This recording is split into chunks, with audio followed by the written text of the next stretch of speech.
Hello అండి, welcome to Telugu రుచులు and vlogs. ఇవాళ మనము పెసరపప్పు కాలీఫ్లవర్ ఎలా తయారు చేసుకోవాలో చూద్దామండి. ముందుగా నేను కొద్దిగా పప్పు తీసుకున్నానండి. 1 కప్ పప్పు తీసుకున్నాను. ఆల్రెడీ ప్యాన్ హీట్ చేసుకొని పెట్టుకున్నానండి. వీటిని పచ్చి వాసన పోయేంత వరకు లేదా కలర్ చేంజ్ అయ్యేంత వరకు ఇలా కలుపుకోవాలండి. కొంచెం ఫ్రై చేసుకోవాలి.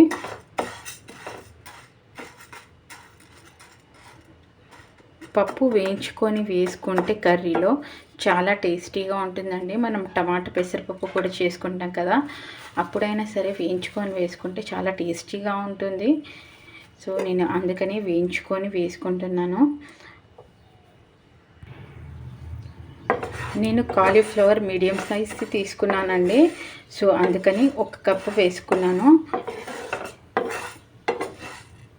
మీరు క్వాంటిటీ ఎక్కువ కావాలి, లేకపోతే పప్పు కాలీఫ్లవర్ కొంచెం తక్కువ కావాలి, క్వాంటిటీ ఇది పప్పు ఎక్కువ కావాలి అంటే కొంచెం పప్పు ఎక్కువగా తీసుకోవచ్చండి. మనము ఇప్పుడు ఇది వేయించినాక నానబెట్టాలండి. కొద్దిసేపు ఒక ½ అన్ అవర్ పాటు నానబెట్టుకోవాలి. సో తొందరగా ఉడికిపోతుంది, ఎందుకంటే మన కాలీఫ్లవర్ చాలా తొందరగా ఉడికిపోతుంది కాబట్టి అందుకనే పప్పు నానబెట్టుకోవాలి. ఇలా వేయించుకొని ఓసారి కడుక్కొని మళ్ళీ మనం నానబెట్టుకోవాలండి ఒక ½ అన్ అవర్ పాటు. చూసారు కదండి, రంగు మారుతుంది. పెసరపప్పు చాలా త్వరగా వేగిపోతుందండి, అలాగే మాడిపోతుంది. సో మాడకుండా చూసుకోండి. మనకు మంచి అరోమా వస్తుందండి. అప్పుడు మనం స్టవ్ ఆఫ్ చేసుకొని లైట్గా వేయించుకోవచ్చండి. వేడి మీద ప్యాన్ వేడికి మనకి వేగుతాయండి. ఇప్పుడు మంచి అరోమా వస్తుంది ఇప్పుడు. సో నేను స్టవ్ ఆఫ్ చేశానండి. అప్పుడే ఒక 1 మినిట్ కిందనే స్టవ్ ఆఫ్ చేశాను. సో ఇప్పుడు మనము వీటిని నానబెట్టుకుందామండి. ఫస్ట్ ఒక బౌల్లోకి తీసుకుందాము. నేను బౌల్లోకి తీసుకున్నానండి పప్పుని. ఇది వాటర్ పోసుకొని కడుక్కుందాము ఒకసారి. మీరు త్వరగా కర్రీ చేసుకోవాలి అన్నప్పుడు హాట్ వాటర్ పోసుకొని మంచిగా నార్మల్ వాటర్ పోసుకొని కడుక్కొని దాని తర్వాత ఒక 1 కప్ దాకా వాటర్ పోస్తే చాలండి. త్వరగా పప్పు త్వరగా మెత్తబడుతుందండి. సో ఇప్పుడు మనం వాటర్ పోసుకుంటున్నామండి, 1 కప్. ఇప్పుడు వీటిని నానబెట్టుకుందాము ఒక ½ అన్ అవర్ లేకపోతే 15 మినిట్స్. ఇప్పుడు స్టవ్ ఆన్ చేసుకొని ప్యాన్ పెట్టుకున్నానండి నేను. ఇప్పుడు మనము ఆయిల్ పోసుకుందాము. ఆయిల్ మీరు తక్కువ కావాల్సి వస్తే తక్కువ తీసుకోవచ్చు, ఎక్కువ అంటే ఎక్కువ తీసుకోవచ్చు అండి. నేనైతే ఇక్కడ 4 స్పూన్స్ వేసానండి. ఇప్పుడు మన ఆయిల్ హీట్ అయ్యిందండి. ఇప్పుడు మనము ఒక ½ టేబుల్ స్పూన్ ఆవాలు, ఒక ½ టేబుల్ స్పూన్ జీలకర్ర. ఎప్పుడే కానీ ఆయిల్ ఎక్కువగా హీట్ ఎక్కొద్దండి, పొగలు రావద్దు.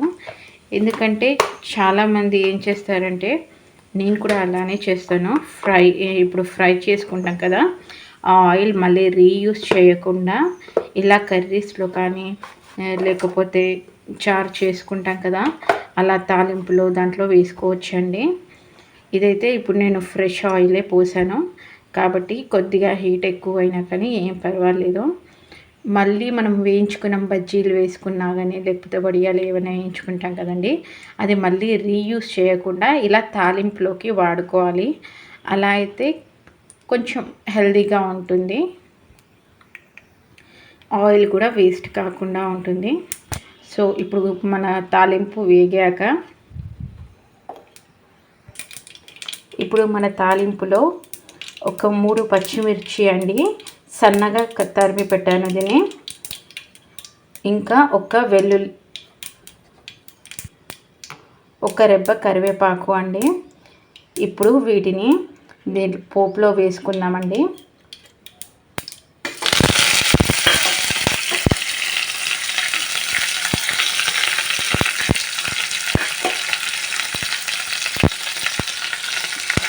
ఇలా మూత పెట్టుకొని వేసుకుంటే మీద చిల్లకుండా ఉంటుందండి. నేను పచ్చిమిర్చి ఎందుకు వేసానంటే పిల్లలు కాస్త కారం తినరు కదా, ఎవరైతే పిల్లలు ఎక్కువ కారం తినకుండా ఉంటారో వాళ్ళకి కొంచెం తాలింపులో వేస్తే పచ్చిమిరపకాయలు కొంచెం వేగుతాయి కదా, కొంచెం తగ్గుతుందండి కారము. అలా పిల్లలు తింటారు, ఇష్టపడి తింటారు, వాళ్ళకి కనపడదు కూడా. కొంచెం సన్నగా చాప్ చేసుకొని వేసుకుంటే కరివేపాకు కూడా సన్నగా తరిమి వేసుకున్నా కానీ బాగుంటుంది. ఇప్పుడు నేను 3 చిన్న చిన్న సైజు ఆనియన్స్ వేస్తున్నానండి, సన్నగా తరిమి పెట్టుకున్నాను. ఇప్పుడు వీటిని కలుపుకుందామండి.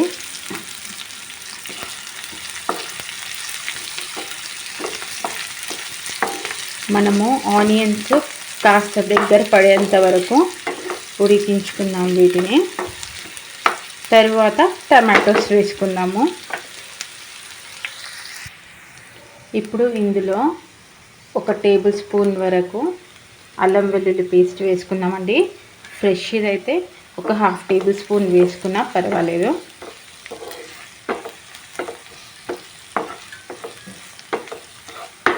ఇప్పుడు వీటిని కలుపుకొని ఇంకా కాస్త దగ్గర పడనిద్దామండి. మన ఆనియన్స్ని కలర్ చేంజ్ కావాలి, అలా అయితేనే కూర చాలా టేస్టీగా వస్తుంది. ఇప్పుడు నేను ఇందులో సాల్ట్ వేయట్లేదండి, మనం టమాటోస్ వేసుకుంటాం కదా అప్పుడు సాల్ట్ వేస్తాం కాబట్టి త్వరగా ఉడకడానికి. సో నేను అందుకే చూసారు కదా అండి, మన ఆనియన్స్ కలర్ చేంజ్ అయ్యాయి కదా బ్రౌన్ కలర్లో. ఇప్పుడు టమాటోస్ అండి పెద్దవి చిన్న చిన్నగా తరిమి పెట్టుకున్నాను, నేను ఇలా కట్ చేసి పెట్టుకున్నాను. ఇందులో వేసుకున్నాము. పెద్ద సైజ్ 2 అండి, అదే మీడియం సైజ్ అయితే మీరు 3 తీసుకోండి.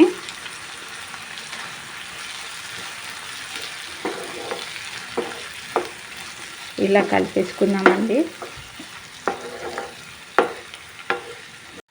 సో ఇప్పుడు మన టమాటాస్ ఉడికిపోయాయండి. కొంచెం మనం దాంట్లో సాల్ట్ వేస్తే ఇంకొంచెం మగ్గుతాయి. మూత పెడదామండి సాల్ట్ వేసి.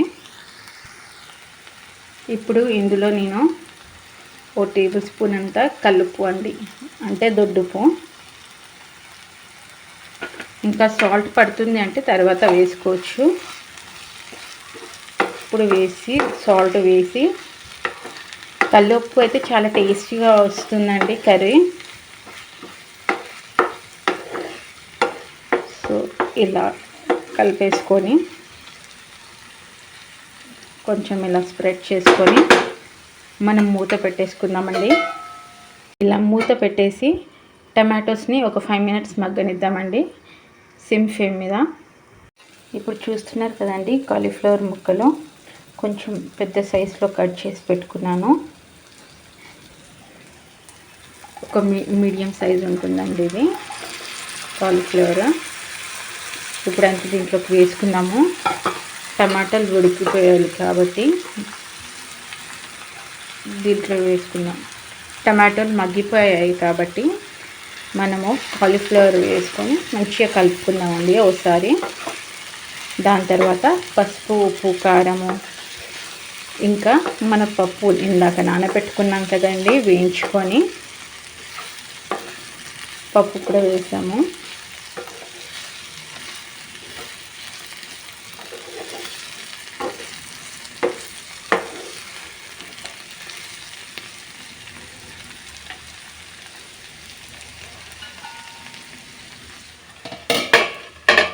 ఒకసారి ఇలా మూత పెట్టుదామండి. నేను అంతవరకు మీకు పప్పు చూపిస్తాను. ఇప్పుడు నేను ఇందాక నానబెట్టుకున్నాం కదండి పప్పు, వేయించుకొని నానబెట్టుకున్నాం కదా, చూడండి పప్పు మెత్తబడిపోయింది. చూస్తున్నారు కదా, కాస్త అయితే మెత్తపడిందండి. సో ఇప్పుడు మనము ఈ వాటర్ వేస్ట్ చేయకుండా మళ్ళీ రీయూజ్ చేసుకోవడానికి ఈ వాటర్ ఫస్ట్ ఒక గ్లాస్లో కన్నా బౌల్లో కన్నా పోసుకుందామండి. ఇప్పుడు చూస్తున్నారు కదండి, ఇందాక మనం ఈ బౌల్ అంతా తీసుకున్నాము. సో ఇప్పుడు వాటర్లో నానబెట్టినందుకు కాస్త ఉబ్బాయి. వాటర్ ఇలానే ఉంచుకున్నానండి, వేస్ట్ చేయకుండా. మళ్ళీ మనం కర్రీలో వాటర్ యాడ్ చేసుకోవాలన్నప్పుడు వాటర్ యాడ్ చేసుకున్నాము. సో ఈ పప్పు మొత్తం దీంట్లో వేసేద్దాము. ఇప్పుడు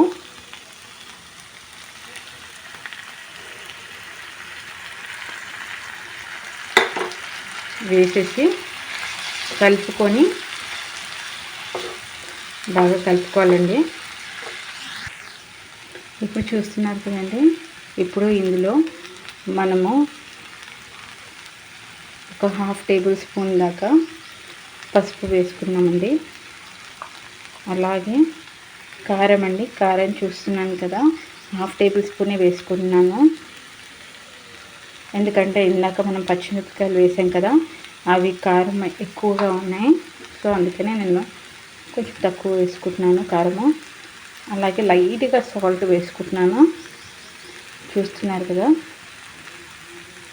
లైట్గా, చాలా లైట్గా వేసానండి సాల్ట్, ఎందుకంటే ఇందాక వేసుకున్నాం కాబట్టి.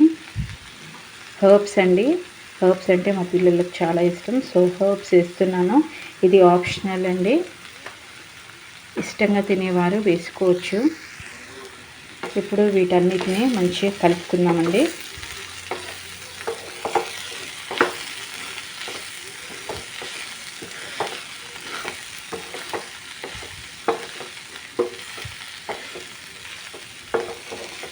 టేస్టీగా తినాలి అంటే టైం పడుతుందండి.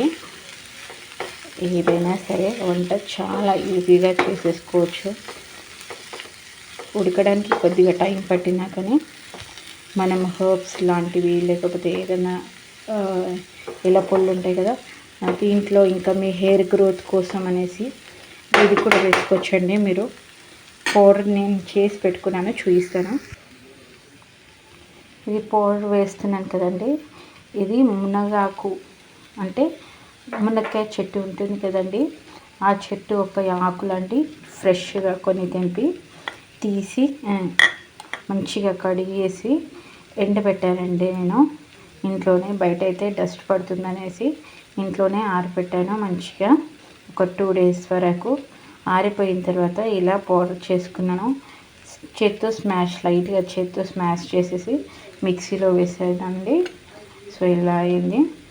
మనము ఎప్పుడైనా వారానికి ఒక 2 times అలా యూజ్ చేసుకుంటే, వంటల్లో వేసుకుంటే అసలు టేస్ట్ కూడా తెలియదండి. అసలుకి ఎవరికి టేస్ట్ ఉండదు ఎక్కువగా.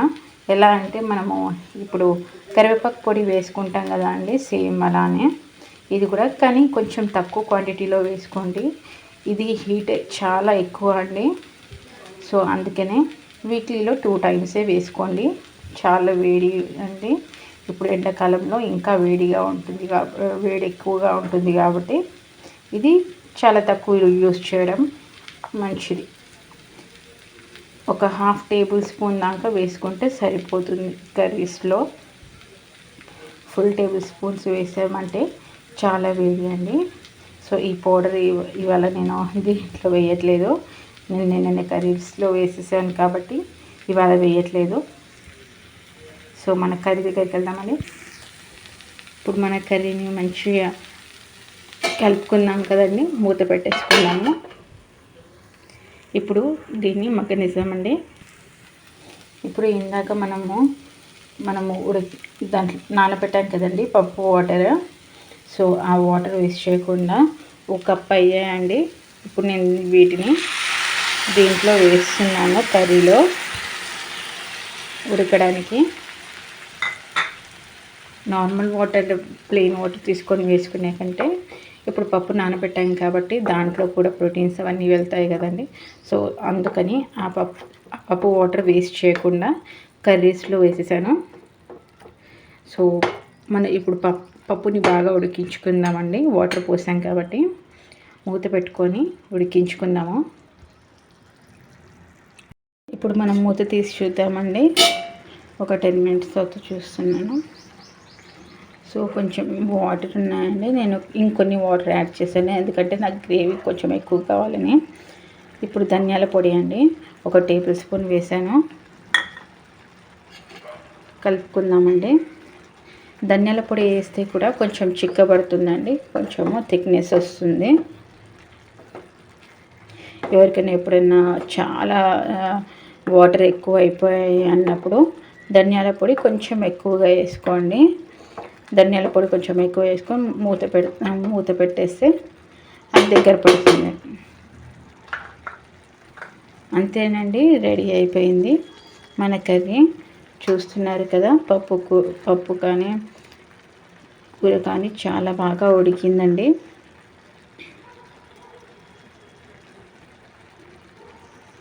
చూడండి, ఇలా స్మాష్ చేస్తే కూడా తెలిసిపోతుంది. దీన్ని ఈజీగా 2 పీసెస్ అవుతున్నాయి కదా. పప్పు కూడా ఉడికిపోయింది. సో సర్వింగ్ ప్లేట్లోకి తీసేసుకుందామండి. మనము స్టవ్ ఆఫ్ చేసేస్తున్నాను.